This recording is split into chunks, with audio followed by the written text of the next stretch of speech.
कुनै अधिकारीले भ्रष्टाचार गरेको देख्नु भएको छ, यी कानून जान्नै पर्छ।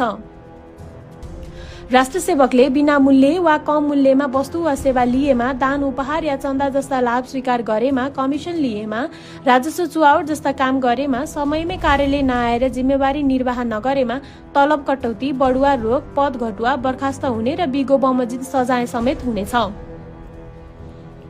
राष्ट्र सेवक वा सरकारी अनुवादकर्ताले हानि पुर्याउने उद्देश्य भए या नभए पनि कुनै पनि आधिकारिक दस्तावेज गलत अनुवाद गर्छन्, जस्तै मिति, नाम, पद आदि गलत लेखे भने 1 वर्षसम्म कैद वा 10,000 रुपैयाँदेखि 50,000 रुपैयाँसम्म जरिवाना वा दुवै सजाय दिन सकिनेछ।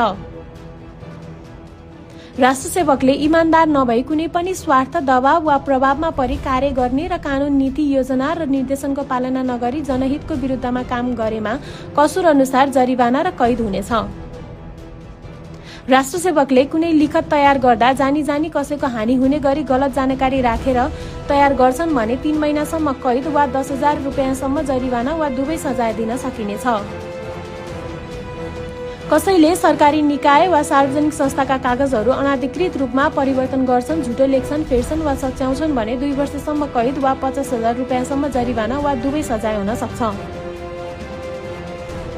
राष्ट्र सेवकले सरकारी वा सार्वजनिक संस्थाको काम र कागजातमा लापरवाही वा व्यवस्था गरेर कसैलाई नोक्सान पुर्यायो भने ती व्यक्तिलाई 3 महिनादेखि 1 वर्षसम्म कैद र 10,000 देखि 1 लाख रुपैयाँसम्म जरिवाना वा दुवै सजाय हुन सक्छ।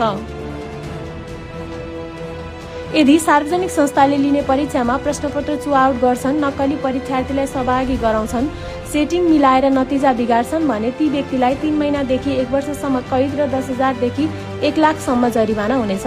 यदि यस्तो कार्यमा राष्ट्र सेवक संलग्न छन् भने उनीहरूलाई निलम्बन वा सेवाबाट हटाउन सकिने व्यवस्था छ।